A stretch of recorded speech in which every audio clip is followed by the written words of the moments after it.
Welcome to the show that helps you get an audience for your show. Beaming directly from Chicago in the US of A. Today my two guests are the lead actresses of Toy Factory's Crab Flower Club, which will be reprised this month at the Drama Center. Welcome Karen and Yan Yan. The two of you are in fact RA actresses, replacement actresses, right? So what roles are you playing and can you tell us something about them? I'm playing Liao Liao.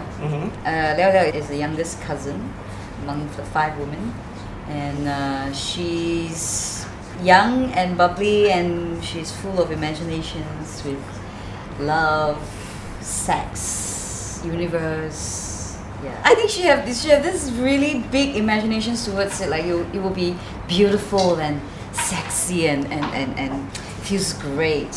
But in the end, I don't think she actually get what she imagined. That's quite like real life anyway, I think.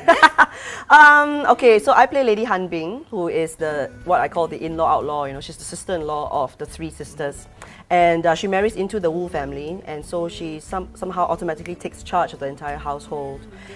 She's supposed to be a kind of like a Martha Stewart, but without half the glamour, because she just runs the household, and she really is a stickler for cleanliness and so forth. And I think she would have appreciated her own collection of Tupperware, and she's supposed to be also a very good cook. I think Lady Han Bing also has a secret, because obviously, her obsession with cleanliness and cooking and everything is a result of a hidden pain. And that is that she cannot have any children. She keeps miscarrying, and so she translates that into caring for other people instead. So do you think that this particular production, starting a poetry club for women, actually does empower women? Binte ever told me that he said, okay, these women are not suppressed. These women are not, even they have bound feet. They don't feel anything about it. In our eyes, from this century, we would say that, oh, they're suppressed or anything like that. But to them, they're living happily in their time. What do you think?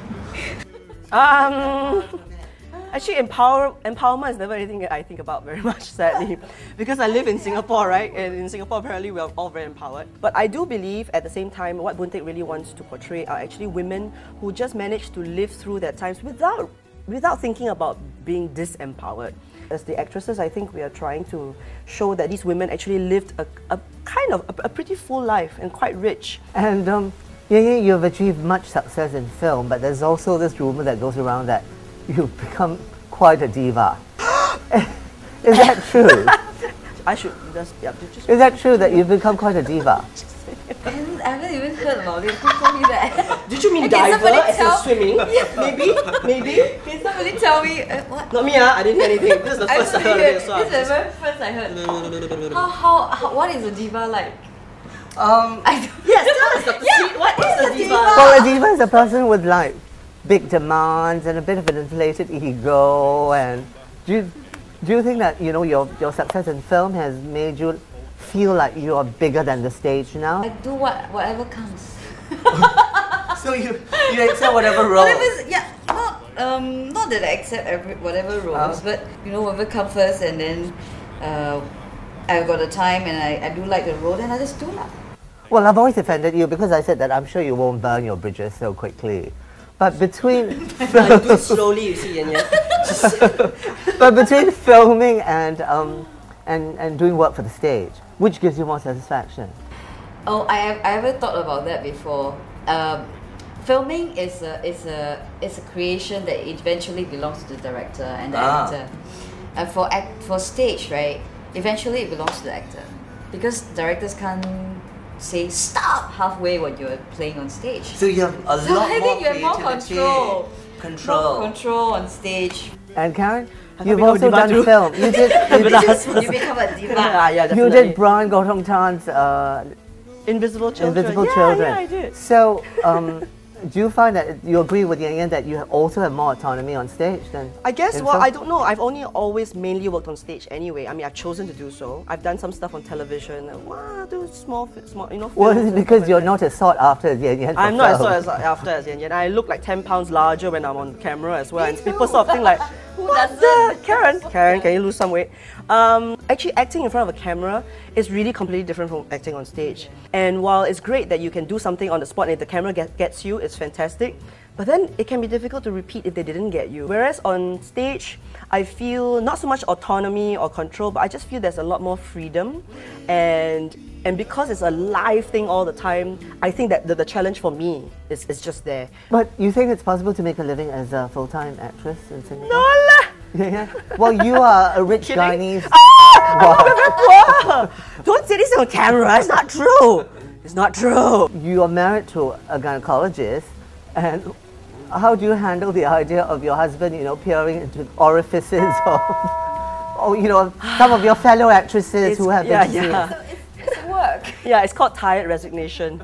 My husband does see other women. There we go. It's official. So, but does film in general pay better than TV?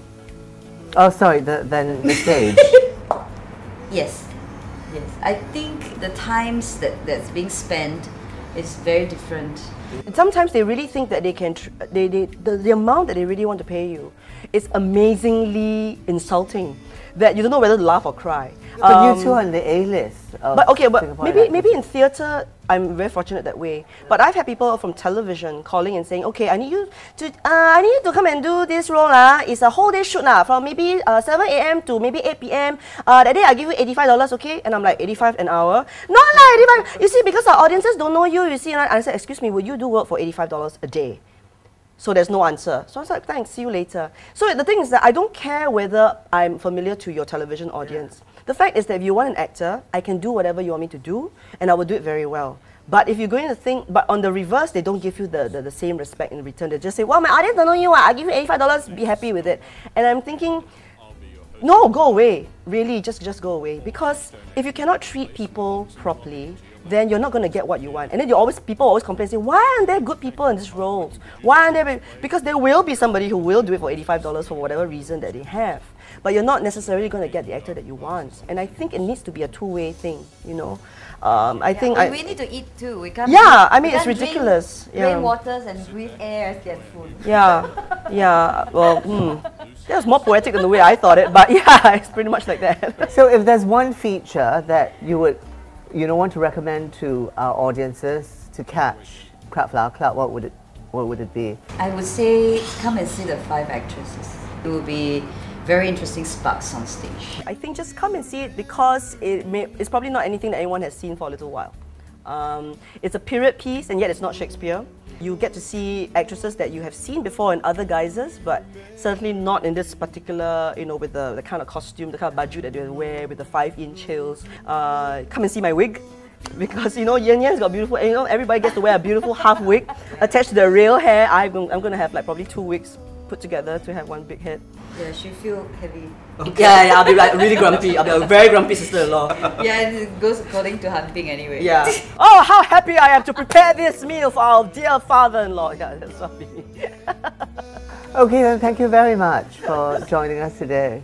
You stand to win a pair of tickets to Crab Flower Club if you can answer this very difficult multiple choice question. Who have I just been interviewing? Are they A. Tan Keng Hua and Mindy Ong, or B. the late Krishan Jit and the late Gopal Kun, or C. Yeo Yann Yann and Karen Tan? Please submit your answers to the producers and audience with Dr Seet, PO Box 007, Timbuktu. And the first correct answer to fall out of our mailbox will win a pair of tickets to Crab Flower Club. But even if you don't, we hope to see you at the theatre. And bye for now.